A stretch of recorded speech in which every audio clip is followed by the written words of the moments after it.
One was 350 pounds of pure muscle, who made opponents quit just by looking at him. The other was the most feared knockout artist in heavyweight history. Could Tyson survive Bob Sapp's raw power?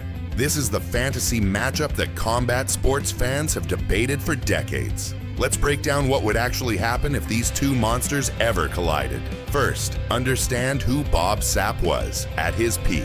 6'5", 350 pounds, arms the size of tree trunks. A former NFL offensive lineman who discovered that hurting people paid better than blocking.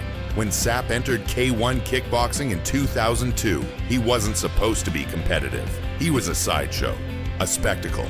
Instead, he started winning. His first K1 fight, destroyed in 11 seconds. Then he faced Ernesto Hoost, the four-time K1 world champion, the most decorated kickboxer alive.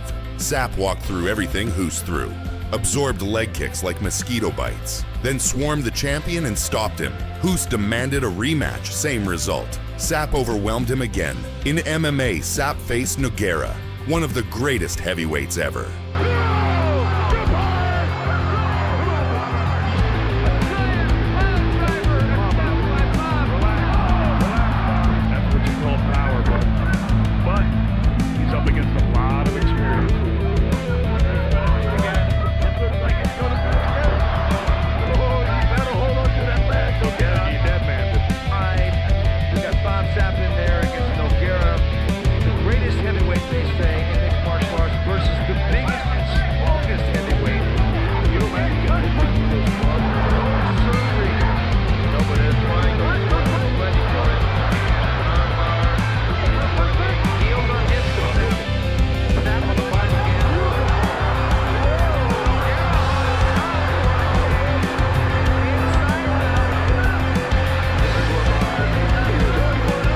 Big Nog survived, but barely. Sapp threw him around like a child. At his peak, Bob Sapp made elite fighters look helpless. But then there's Mike Tyson, Peak Iron Mike, 1986 to 1990, the version that made grown men visibly terrified before the opening bell. Tyson at his best was 5 feet 10 inches and 218 pounds. But those measurements lie.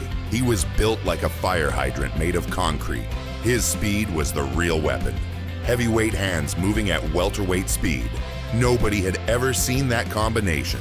His first 19 professional fights ended in knockouts. 12 in the first round. Most opponents didn't last 2 minutes. When Tyson hit you, you didn't just fall. Your nervous system temporarily stopped working. So what happens when the unstoppable force meets the immovable object? Here's the breakdown. Size advantage. Sapp, 7 inches taller, over 100 pounds heavier. Reach advantage would be massive. In any clinch situation, Sapp could physically bully Tyson into positions Mike had never experienced. When Sapp grabbed opponents, they didn't escape unless he let them. His strength was genuinely freakish, NFL caliber combined with combat sports training.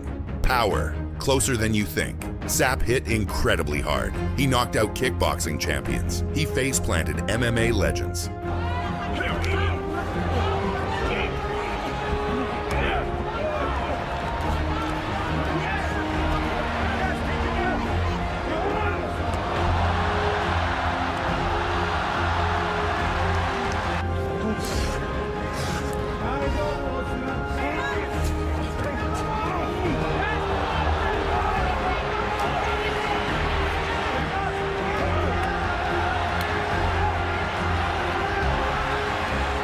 But Tyson's power was different. It wasn't just force, it was precision force. Compact punches with perfect mechanics, delivered to exact spots that switch off consciousness. Sapp could hurt you anywhere. Tyson could kill you with an inch. Edge, Tyson, but not by much. Speed, Tyson by a mile.